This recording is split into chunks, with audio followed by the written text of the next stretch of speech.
सुशोभित श्री परमहंस महान विभूतियों की सुंदर झांकियों को अपने मन मंदिर में बसाते हुए प्रेम सहित मिलकर बोलिए।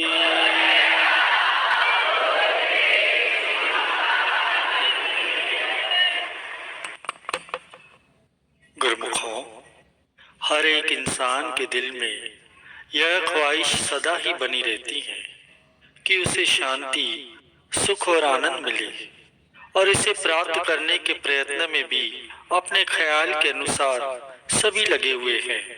यह चाह तो उसकी ठीक है, मगर चूंकि कर्म इस ख्वाहिश के विरुद्ध करता है, इसलिए सुख, शांति और आनंद को हासिल नहीं कर पाता।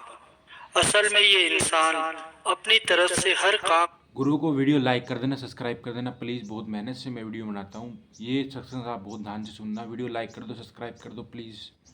इसलिए करता है कि हर समय सुख और शांति बनी रहे। दिन रात ये इंसान इसी सुख शांति की तलाश में रहता है, मगर उसे पा नहीं पाता। आखिर कारण क्या है कि वह सुख, शांति और आनंद को हासिल नहीं कर सकता? इसका कारण एक ही है कि उसके सब कर्म विपरीत दिशा में होते हैं। अंदरूनी तलब और होती है, बाहरी कर्म और करता है। तो फिर असलियत की प्राप्ति भला किस तरह से हो? फक्त बेसमझी और अज्ञान के कारण ही यह इंसान इतनी भारी भूल में पड़ा हुआ है।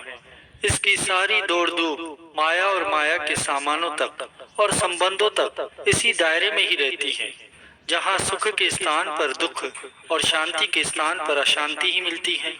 वह असलियत से बेखबर और नावाकिफ है। इसी बेखबरी की वजह से वह असली चीज को नहीं पा सकता। वह सुख और शांति की खोज मायावी सामानों में करता है, तो भला वह कैसे हासिल हो सकती है? लेकिन गुरुमुख जन जो होते हैं, वह असलियत का पता लगा लिया करते हैं। वे असलियत और हकीकत की खोज गुरु की रहनुमाई में करते हैं। इसके विपरीत दुनियावी लोग सुख और शांति की तलाश की सब कार्रवाई मन के मुताबिक ही करते हैं। मन की सारी कार्रवाई चूंकि गलत होती है, इसलिए उसका नतीजा इच्छा के विरुद्ध ही मिलता है। संसारियों के रहनुमा उनका अपना मन या माया है, या दुनिया के लोग हैं। वे सब काम दुनिया की खातिर ही करते हैं। दुनियावी संगति में ही सुख को मानते हैं, इसलिए वे दुखी होते हैं। लेकिन गुरुमुखों के रहबर जो हैं, वो संत सद्गुरु होते हैं, जो उनको सीधा रास्ता बतलाते हैं, सुख की खोज करवाते हैं और सुख की प्राप्ति करा देते हैं। मन के मुताबिक या दुनियावी रहनुमाई में काम करने का जो नतीजा है, वो इस तरह की सारी कार्रवाई का फल दुख और अशांति के सिवा कुछ भी नहीं होता। इसी तरह हर एक जीव सुख की तलाश में मारा मारा फिरता है, मगर इस बात से बेखबर है कि सुख का वजूद कहाँ है। संत महापुरुष अपनी वाणी में कथन करते हैं कि वस्तु कहीं ढूंढे कहीं, कहीं विधि आवे हाथ, कहे कबीर तब पाइए जब बेदी लीजिए साथ। चीज तो कहीं और है और उसकी तलाश किसी और जगह पर की जाए, तो फिर वह कैसे हासिल हो सकती है? परम संत श्री कबीर साहब जी फरमाते हैं कि चीज तो तभी मिलेगी जब उसकी पूरी पूरी वाकिफियत रखने वाले बेदी को साथ दिया जाएगा। गलत तरीके से जिस कदर की तलाश की जाएगी, चीज उतनी ही दूर होती जाएंगी। जैसे किसी की सुई घर में खो गई, अब घर में अंधेरा था, वह बाहर रोशनी में जाकर तलाश करने लगा। देखने और सुनने वाले उसकी हंसी उड़ाने लगे कि भाई वाह, ये क्या बात हुई, सुई तो घर में गुम हो गई और उसकी तलाश बाहर की जा रही है। अब ये कितनी भारी भूल है।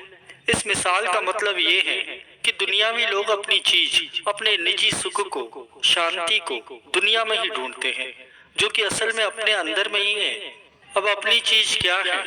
अपनी चीज तो सद्गुरु का शब्द है, जिसमें सुख, शांति और आनंद भरा है, और ये अपने अंदर में है।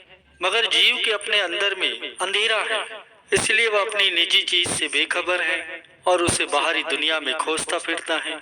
जीव के अपने अंदर में अज्ञान का अंधेरा है, इसलिए उसे कुछ नहीं सूझता। जब तक उसे बेदी न मिल जाए, रहबर न मिल जाए, असली चीज का मिलना मुश्किल है। बेदी लीना साथ करी, दीनी वस्तु लखाए, कोटि जन्म का पंथ था, पल में पहुंचा जाए। यानी जब हकीकत के बेदी, रहबर, संत सद्गुरु को साथ ले लिया, तो वे उसे उसके अंदर की निजी चीज को पाने का रास्ता दिखा देते हैं। जहाँ पर जीव करोड़ों जन्मों तक नहीं पहुँच सकता, उसी चीज को उसने पल में ही संत सदगुरु की कृपा और रहनुमाई से पा लिया। जिस चीज की जरूरत होती है, उस चीज के जो भेदी होते हैं, उनकी रहनुमाई में चलने पर ही वह चीज हासिल हो सकती है। ये आम उसूल है।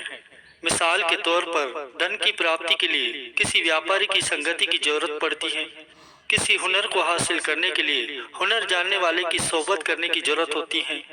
इल्म की ख्वाहिश हो तो इल्म के जानने वाले आलिम, उनसे तालीम पाने की जरूरत होती है। इसी तरह ही अगर सुख और शांति की तलब है और तलबगार मन की रहनुमाई में या दुनियावी सामानों में तलाश करता फिरे, तो वह कैसे मिलेंगी? उसे हासिल करने के लिए तो संत महापुरुषों की शरण में जाने की और सदगुरु की रहनुमाई की बेहद ही जरूरत है। मन के मुताबिक कार्रवाई करने से असली चीज का हासिल होना तो एक तरफ हो गया, उल्टा इस कुल कार्रवाई का नतीजा 84 लाख योनियों की सजा है। बस तुम्हारी तलाश जिस तबके में है, उसमें सुख शांति हरगिज नहीं है। वह न तो दुनिया के साजो सामानों में है, न मायावी पदार्थों में है, न धन दौलत में है, न मान बढ़ाई में है, लेकिन उसका वजूद है जरूर। अब आप ही बताइए कि वह है कहाँ? वह तो है तुम्हारे अंदर, उसकी तलाश करते हो बाहर। यह गलत तरीका है। गलत कार्रवाई का नतीजा भी उल्टा ही होगा, बजाय सुख के दुख ही मिलेंगे। इसीलिए संत सदगुरु के उपदेशानुसार कार्रवाई करो। तुम्हारा अपना असली काम, तुम्हारी निजी कमाई सदगुरु की शब्द की कमाई है, यह भक्ति की कमाई है, जो रूह की तरक्की और सुख शांति की प्राप्ति के लिए ही है। बस इसी में अपना दिल लगाओ और सूरत की बैठक वहां रखो जहां तुम्हारी अपनी निजी चीज है। तुम्हारी निजी चीज कौन सी है? वह है मालिक की भक्ति।